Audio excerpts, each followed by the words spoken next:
যদি বড় লোকের বিরুদ্ধে চলে যায় আপনি কেঁপবেন না, যদি ছোট লোকের বিরুদ্ধে চলে যায় আপনি কেঁপবেন না, কারণ ওয়াজ তো আমার না। আমি তো আমরা হল করতেছি মাত্র, ওয়াজটাকে আমার এগুলো যার ওয়াজ তারে জিজ্ঞাস করবেন, উনি আজীবনের জিন্দা, মরণ নাই। উনি কেটে আল্লাহর মরণ আছে, জিজ্ঞেস করবো আমার মরণ আছে, আমি মরবো। ওয়াজকে আমার না আল্লাহ? কয় পদ্ধতি ওয়াজ করছে? 3 পদ্ধতি। তাযকির বিমা ইয়ামিল্লাহ, তাযকির বিআলা ইল্লাহ, তাযকির বিমা বাদাল মাউত। মরণের পরে কি হবে, মরণ কিভাবে হবে, কিয়ামত কি এবং কেন কিভাবে হবে, এর বিবরণ দিয়েছেন আল্লাহ 30 পারা কোরআনে। আজকে আমাদের তিলাওয়াতকৃত সূরাতুল কারিয়ায় আল্লাহ 3 নম্বর পদ্ধতির ওয়াজ করেছেন। তাহলে আজকে আমরা আলোচনা করব 3 নম্বর পদ্ধতি। 3 নম্বর পদ্ধতি কোনটা? তাযকির বিমা বাদাল মাউত, মরার পরে কি হবে না হবে, কিয়ামত কি কেন কিভাবে হবে, এই নিয়ে আল্লাহ আলোচনা করেছেন। আমরা প্রথম আলোচনা করব না, তৃতীয় বিষয়ের আলোচনা করব না, আলোচনা করব কোন বিষয়ের? তৃতীয় বিষয়ে। এই তৃতীয় বিষয়ের আলোচনা আল্লাহ সরাইয়া ছিটাইয়া করেছেন, ধারাবাহিকতা নাই। আল্লাহ 30 পারা কোরআনে কিয়ামতের আলোচনা এক জায়গায় নয়, এক আয়াতে নয়, এক সূরায় নয়, এক পারায় নয়, আল্লাহ ভিন্ন পারায় আলোচনা করেছেন, ভিন্ন সূরায় আলোচনা করেছেন, ভিন্ন আয়াতে আলোচনা করেছেন, ভিন্ন পদ্ধতিতে আলোচনা করেছেন। তাহলে ধারাবাহিকতা আছে না? সরাইয়া ছিটাইয়া, সরাইয়া ছিটাইয়া ধারাবাহিক আলোচনা করলাম না কেন? আমরা যদি কোনো আলোচনা করি, ধারাবাহিক আলোচনা করি, যদি কোনো বই পুস্তক লিখি তো বই পুস্তকে ভাগ আছে, বিভিন্ন ভাগ আছে, কোনো ভাগে লেখা আছে গৃহপালিত পশু, এখানে শুধু গৃহপালিত পশুর আলোচনা হবে, এখানে আসমানের আলোচনা হইতো না, জমিনের আলোচনা হবে না, শুধু গৃহপালিত পশুর আলোচনা হবে। ঠিক আছে? ঠিক। আল্লাহর কিতাব ধারাবাহিকতা নাই, আছে নাই? ইমন ধারাবাহিকতার আলোচনা করলেন না কেন? সূরাতুল ফাতিহায় দেখেন কত বিষয়ের আলোচনা। প্রথম আল্লাহ বলেন আলহামদুলিল্লাহি রাব্বিল আলামিন আর রহমানির রহিম। দেখেন, আলহামদুলিল্লাহ, সমস্ত প্রশংসা ওই আল্লাহর জন্য। আল্লাহকে আর রহমান, রব্বিল আলামিন, রব্বিল আলামিন যিনি তিনি, আল্লাহকে রহমান যিনি তিনি, আল্লাহকে রহিম যিনি তিনি। এতটুকু আলোচনা করছেন, দেখছেন কত দয়ার আলোচনা, কত মায়ার আলোচনা, কত রব আলোচনা, রব বলতে লালন পালনের আলোচনা। লালন পালন কে করে? লালন পালন কে করে? একমাত্র আল্লাহ করে। ছোটদেরকে লালন পালন আল্লাহ করে, বড়দেরকে লালন পালন আল্লাহ করে, হিন্দুদেরকে লালন পালন আল্লাহ করে, বৌদ্ধদেরকে লালন পালন আল্লাহ করে, ইসলামদেরকে লালন পালন আল্লাহ করে, মাছকে লালন পালন আল্লাহ করে। দুনিয়ার যা কিছু আছে সবকিছুর রব একমাত্র আল্লাহ। এই কথা দিয়ে আল্লাহ বুঝাইলেন দুনিয়ার সবকে লালন পালন কে করে?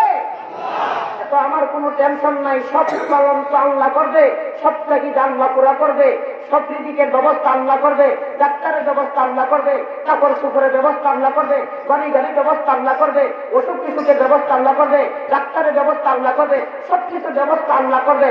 আল্লাহ যদি সবকিছু করে তাহলে তো আমার কিছু করার কোনো দরকার নেই। দরকার আছে? দরকার তো না। দরকার থাকলে তো দরকারের কথা কিন্তু দরকার নাই। আলহামদুলিল্লাহি রাব্বিল আলামিন আর রহমানির রহিম। এতক্ষণ পর্যন্ত আল্লাহ দয়ার আলোচনা করছে, মায়ের আলোচনা করছে, তাকে দিয়ে একটা কথা আল্লাহ আলোচনা করে দিছে, মালিকি ইয়াউমিদ্দিন। বন্দা, আমি কিন্তু কিয়ামতের দিনের মালিক। হাত লড়ি, কথাটা বুঝে না পারা। দয়ার আলোচনার ফাঁকে দিয়ে কিয়ামতের আলোচনার কোন দরকার আছে? এখানে তো দয়ার আলোচনা, মায়ার আলোচনা। আল্লাহ শুধু দয়া করতো, মায়া করতো। আল্লাহ কথা বুঝেইল, মানে আমার দয়া ভাইয়া, আমার মায়া ভাইয়া, আমি যে তোর কর্মের হিসাব নিব একদিন, আমি আল্লাহর আদালতে হাজিরা দিয়া, এই কথাটা ভুলে ফেলবে মায়ের ভাইয়া দিয়া। দয়ার কাছে দিয়ে ভুলে ফেলবে, যাতে করে এত মায়া এত দয়া পাওয়ার পরেও আমি আল্লাহকে ভুলে দেওয়া হয় না। পরে আল্লাহ বলেন মালিক ইয়াউমিদ্দিন, আমি কিন্তু কিয়ামতের দিনেরও মালিক। বুঝাইতে নাইছে না? তাই গদি গাইয়া মনে করো না গদির লোক, আমি আল্লাহ তোমাকে গদি দিছি, গদি গাইয়া এই গদির অপব্যবহার করণ যাইত না। কারণ এই গদির পরেও কিন্তু গদি থাকবে না, একদিন ছেড়ে দিতে হবে। সেই দিন আমি আল্লাহ গদির টাইটা কি কাজ করেছ, একদিন আমার দরবারে হাজিরা দিয়া হিসাব দিতে হবে। আমার দয়ায় বসাইছি, দয়ায় ভাইয়া যা মন চায় তা করা যাবে না। মালিক ইয়াউমিদ্দিন, আমি কিন্তু পরকালের দিনের মালিক। পরকালের দিনের মালিক কেডা? আল্লাহর ধারাবাহিকতা আছে, ধারাবাহিকতা নাই। ব্যক্তি জীবনের আলোচনা করি ফাঁকে দিয়া কিয়ামতের আলোচনা, পারিবারিক জীবনের আলোচনা করি ফাঁকে দিয়া কিয়ামতের আলোচনা, সামাজিক জীবনের আলোচনা করি ফাঁকে দিয়া কিয়ামতের আলোচনা, রাষ্ট্রীয় জীবনের আলোচনা করি ফাঁকে দিয়া কিয়ামতের আলোচনা, আন্তর্জাতিক জীবনের আলোচনা করি আল্লাহ ফাঁকে দিয়া কিয়ামতের আলোচনা করছে। কেন? এটারও কারণ আছে। সব ক্ষেত্রেই হিসাব একদিন দিতে হবে আল্লাহর দরবারে। সব ক্ষেত্রেই ব্যক্তি জীবনে আল্লাহর দরবারে হাজিরা দিতে হবে। পরিবার চালাইতে যাইয়া পরিবারের কর্তা আল্লাহর দরবারে হাজিরা দিতে হবে। সমাজ চালাইতে যাইয়া সমাজের কর্তা আল্লাহর দরবারে হাজিরা দিতে হবে। রাষ্ট্র চালাইতে যাইয়া রাষ্ট্রের কর্মকর্তা আল্লাহর দরবারে হাজিরা দিতে হবে। দিতে হবে কিনা? এই কারণে আল্লাহ কিয়ামতের আলোচনা ধারাবাহিক করতে না সরাইয়া ছিটাইয়া, সরাইয়া ছিটাইয়া করতে। এইগুলো মূল কারণ। আল্লাহ কতগুলি আয়াতে আল্লাহ সরাইয়া ছিটাইয়া পরকালের আলোচনা করেছেন। তাফসীর ওয়ালারা তাফসীরের কিতাবে লিখেছে প্রায় ৬,০০০ আয়াতকে যদি আমরা গড়ে ৩ বার করি, তখন এক একটা অংশে কত আয়াত করে? ২,০০০। কুদরতের আলোচনা করেছেন ৩০ পারা কোরআনে প্রায় ২,০০০ আয়াতে। ইতিহাসের আলোচনা করেছেন ৩০ পারা কোরআনে ২,০০০ আয়াতে। কিয়ামতের আলোচনা করেছেন ৩০ পারা কোরআনে কয় হাজার আয়াতে? ২,০০০। ৫০০ আয়াতে বিধিবিধান আর ৬,০০০ আয়াতে হলো ওয়াজ। ওয়াজ হলো ৩ প্রকার। কুদরতের ওয়াজ ২,০০০ আয়াতে, ইতিহাসের ওয়াজ ২,০০০ আয়াতে, কিয়ামতের ওয়াজ ২,০০০ আয়াতে। সংক্ষিপ্ত ভাবে ৩০ পারা কোরআনে তাফসীর করলাম। এর থেকে সংক্ষেপ তাফসীর নাই। বলো না তাফসীর কোরআন শরীফের তাফসীর হয়েছে তো ৫০০ আয়াত বিধান, ৬,০০০ আয়াতে ওয়াজ। ওয়াজ ৩ প্রকার। কুদরতের ওয়াজ, ইতিহাসের ওয়াজ, কিয়ামতের ওয়াজ। কুদরতের আয়াত ২,০০০, ইতিহাসের আয়াত ২,০০০, কিয়ামতের আয়াত ২,০০০। ওইটা ৬,০০০। ৬,০০০ আর ৫০০। ৩০ পারা কোরআনে তাফসীর শেষ করে নিয়েছি। ওখান তো আর ওয়াজ লাগতো না, শেষ করে নিয়েছি না। সংক্ষেপে তাফসীর কি কই? সংক্ষেপে তাফসীর করছি। তাহলে আমরা কোরআন শরীফ কি কি আছে আমরা বিষয় বুঝতে পারলাম তো? অসুবিধা হইতে বুঝতে?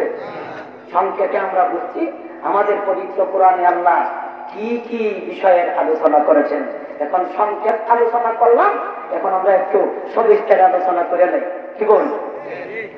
আমরা এই ৫টি আয়াতের তাফসীর করতে গেলে কয়েক হাজার আয়াতের তাফসীর করতে হবে? ২,০০০। এই ২,০০০ আয়াতের তাফসীর করতে হবে। আজকে এই ৫টি আয়াতের তাফসীর সবিস্তারে করতে হলে এই ৫টি আয়াতের তাফসীর, এই ২,০০০ আয়াতের তরজমা তাফসীর করব দূরের কথা। আমরা তো আজকে রাইতে তিলাওয়াতই শেষ হইতো না। তিলাওয়াত শেষ হবে? তিলাওয়াত শেষ হবে না। তরজমা করবো কোন দিন, তাফসীর করবো কোন দিন, ব্যাখ্যা করবো কোন দিন। এই কারণে শুরু থেকেই আমি কইছি আলোচনা আজকে খালি শুরু করে নাই, আর আগামীতে ইনশাআল্লাহ দাওয়াত না দিল হুজুরে তো করছেন আবার ঈদে পুরান যাবো। আর আমরা কমসে কম ৩টা আয়াতের তরজমা আগে দিই, এরপরে 3টা প্রশ্ন করবো, এরপরে আমরা উত্তর একটা একটা করে দিব ইনশাআল্লাহ। আল্লাহ এর অর্থ হল বিকট একটি আওয়াজ, বিকট একটি শব্দ। এই শব্দটা মারাত্মক, কেউ এখন পর্যন্ত কানে শুনেনি, শুনলে আর বাঁচবেন। মারাত্মক একটা আওয়াজ। বিকট আওয়াজটা কি?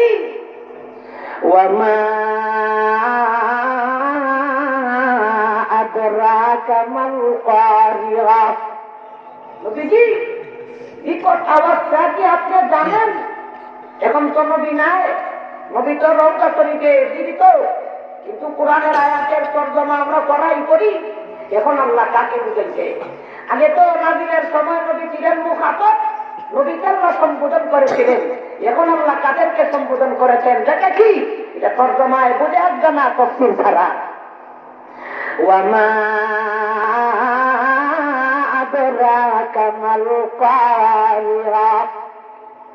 তাফসীর বলারা লিখেন, ও দুনিয়ার মানুষ, চায় হিন্দু গো, চায় বৌদ্ধ গো, চায় নাস্তিক হও, চায় মুক্ত গাও, চায় ঠাকুর হও, চায় পুরুষ হও, চায় নারী হও, ও জগতের মানব, বিকট আওয়াজটা কি তোমরা জানোনি?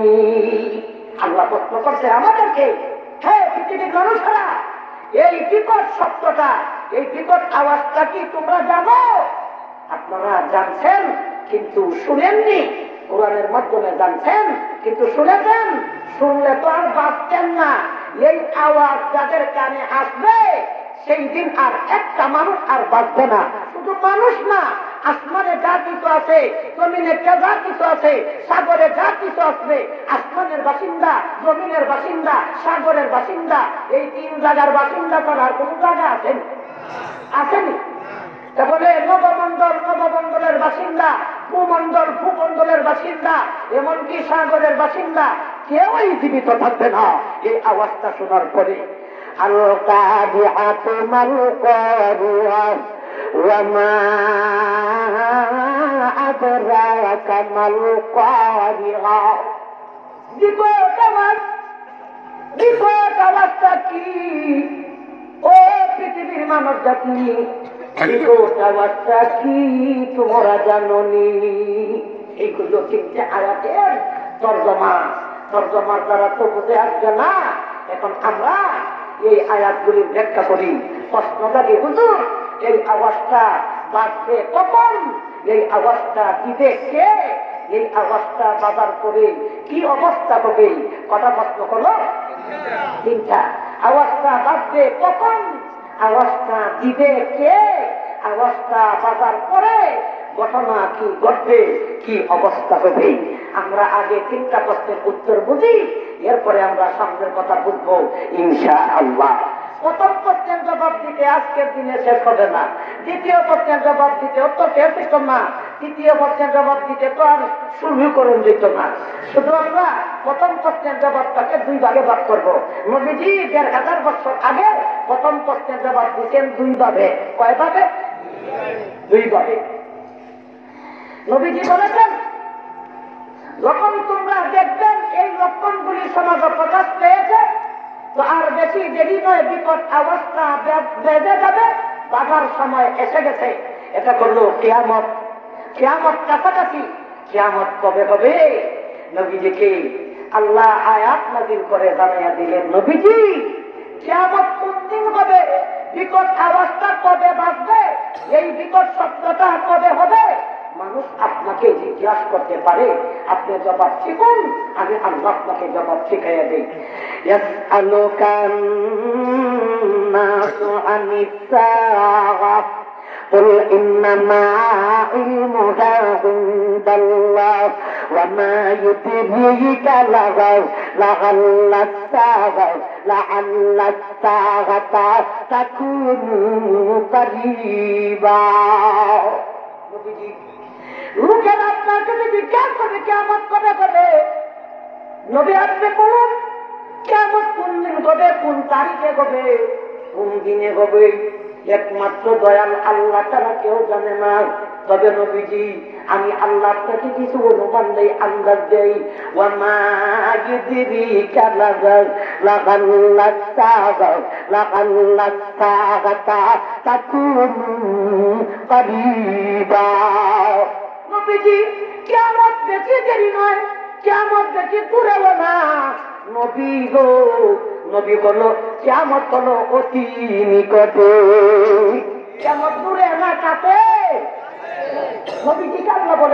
একেবারে কাছে। নবীজি দুইটা আঙ্গুল দেখাইলেন, কিয়ামত হলো এত কাছে। দুইটা আঙ্গুল যত কাছে, নবী বলেন কিয়ামতের আঙ্গুলাম তত কাছে। কিয়ামতের আঙ্গুল দেখানো দুইটা দেখা, একটা হলো এই দিকে আর একটা হলো উপর দিকে। উপর দিকে দুইটা আঙ্গুল বেষ্টন যতটুকু, আমি আর কিয়ামত বেষ্টন এতটুকু। মাঝে যতটুকু ফাঁকা জায়গা বেষ্টন যতটুকু, আমি আর কিয়ামত এতটুকু কাছাকাছি। তাহলে ১,৫০০ বছর আগে দুইটা আঙ্গুল যত কাছে, কিয়ামত ছিল এত কাছে। আজকে ১,৫০০ বছর অতিবাহিত হয়ে গেল, হুজুর কাছে কি এতই দূরে হয়ে গেল? কথাটা বুঝলেন না?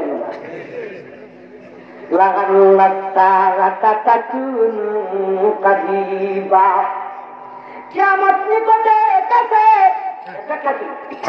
ব্যাখ্যায় বলেছেন, দুই রাতের লক্ষণ সমাজে প্রকাশ পাওয়া যাবে। যখন দেখবা এই লক্ষণগুলি সমাজে প্রকাশ পেয়েছে, আর বেশি দেরি নয়, কিয়ামত কাছাকাছি হয়ে যাবে। তাহলে লক্ষণগুলি হলো দুই প্রকার। এক জাতের লক্ষণ হলো ছোট, আরেক জাতের লক্ষণ হলো বড়।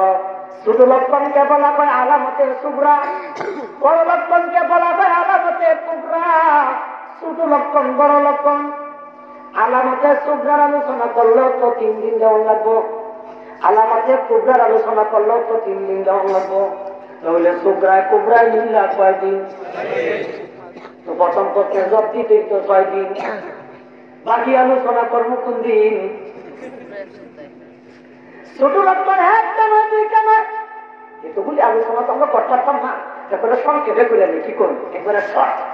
ছোট লক্ষণের ফার্স্ট, ছোট লক্ষণের লাস্ট, বড় লক্ষণের ফার্স্ট, বড় লক্ষণের লাস্ট, বড় লক্ষণের ফার্স্ট, বড় লক্ষণের লাস্ট, ছোট লক্ষণের ফার্স্ট, ছোট লক্ষণের লাস্ট। তারপরে ফার্স্ট টু লাস্ট ছোট লক্ষণ, ফার্স্ট টু লাস্ট বড় লক্ষণ। কদল কদল আমরা কমসে কম করা করবো, চেষ্টা করে নেই।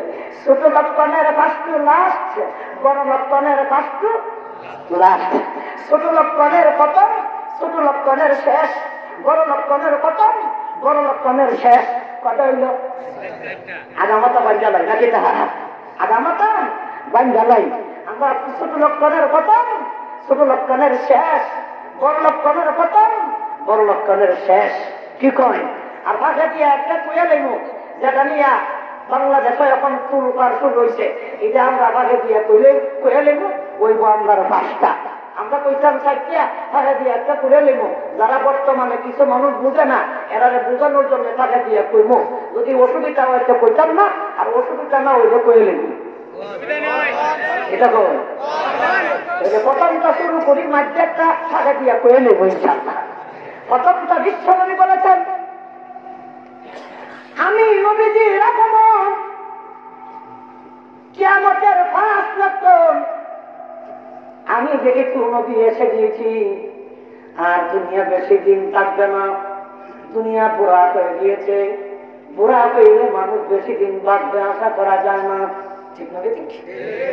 মানুষের স্বাভাবিক মরণ, চুল সাদা হওয়া, দাড়ি সাদা হওয়া, চামড়া দিলে হওয়া, শ্রবণ শক্তি কমে যাওয়া, দৃষ্টি শক্তি কমে যাওয়া, মানুষ দুর্বল হয়ে যাওয়া, এগুলি হলো মানুষ মরার প্রাথমিক লক্ষণ।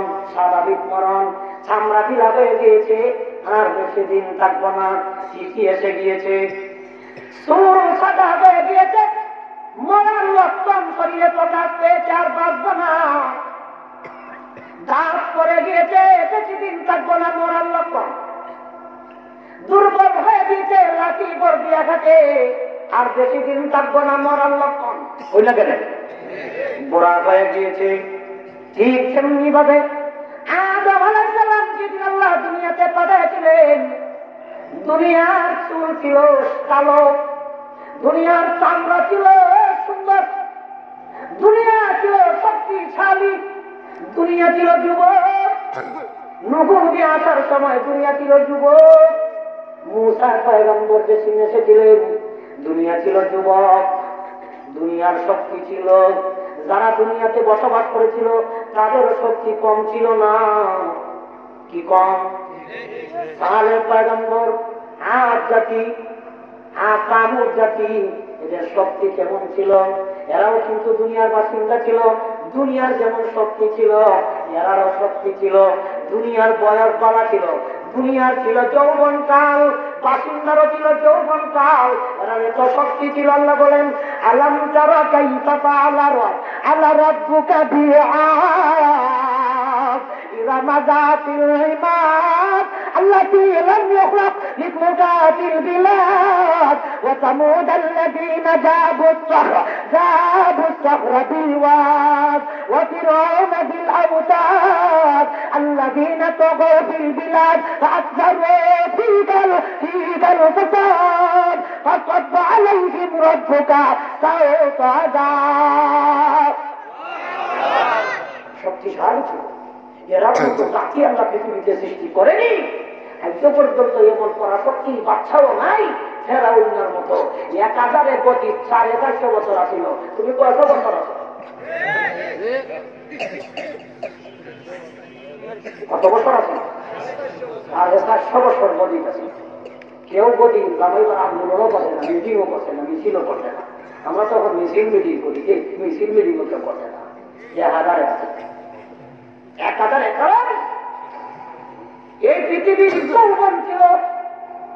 হযরত ঈসা পয়গম্বর এসেছিলেন তো পৃথিবীর যৌবন ছিল, বুড়া দিন না।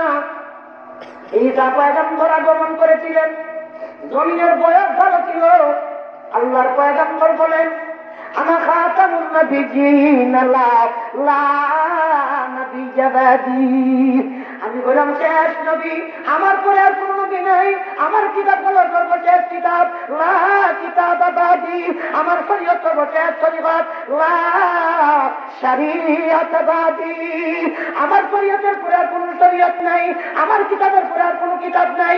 আমি নবীর পরে থেকে তো আর কোন নবী নাই, নবীর দরজা তালা। এতে বোঝা গেল দুনিয়া বুড়া হয়ে গিয়েছে, দুনিয়া বুড়া হয়ে গিয়েছে, কারণ নবীর দরজা তালা, দুনিয়া বুড়া হয়ে গিয়েছে। তাহলে এই কিয়ামতের সর্বপ্রথম লক্ষণ, কিয়ামতের 5 লক্ষণ বিশ্ব নবী বলেছেন আমি নবীজির আগমন, আমি নবীর আগমন। দুনিয়া কিয়ামতের 5 লক্ষণ। দুনিয়ার বয়স আর বেশি দিন নাই, দুনিয়া মারা যাবে, দুনিয়া মারা যাওয়ার উপক্রম। দুনিয়া আজকে মরবো না, তার কর্মব গ্রান্তি নাই, দুনিয়া মারা যাবে। তাহলে আলিমে আলিমে কাজ্জা, আলিমে আলিমে ফাটাফাটি, আলিমে আলিমে ঝগড়া, এটা নতুন কিছু নয়। যতক্ষণ পর্যন্ত ইলিম থাকবে এতদিন পর্যন্ত দুনিয়া মরবে না। ইলিম থাকবে দুনিয়া মরবে না, ইলিম থাকবে দুনিয়া ধ্বংস হবে না। এই ইলিম ধ্বংস হওয়ার মূলে বলো আলেমরা, আলেম থাকলে ইলিম চলবে না, আলেম থাকলে ইলিম ধ্বংস হবে না। তো আলেম চলে যাবে, ইলিম চলে যাবে, দুনিয়া মারা যাবে। আশ্চর্যের কিছু নয়, নবীজি 1000 বছর আগে বলে গেছেন, কারণ দুনিয়া মারা যাবে। কি মারা যাবে? দুনিয়া কি মরতো না? মারা দুনিয়া মরতো না, যেখানে মরব মরার লক্ষণ আছে, দুনিয়া মারবে না। আরেকটা লক্ষণ নবীজি বলেছেন, লম্বা হাদিস আবু হুরায়রা রাদিয়াল্লাহু তাআলা থেকে riwayat, কিতাবুল কিতাব মিশকাত শরীফ, লম্বা হাদিস। إذا ابتغض الفيء ديوانا والأمانة مغنما والزكاة مغرما وظلم لغير الدين وأطاع الرجل امرأته وأعقى أمه وأجنى صديقه وأقصى أباه.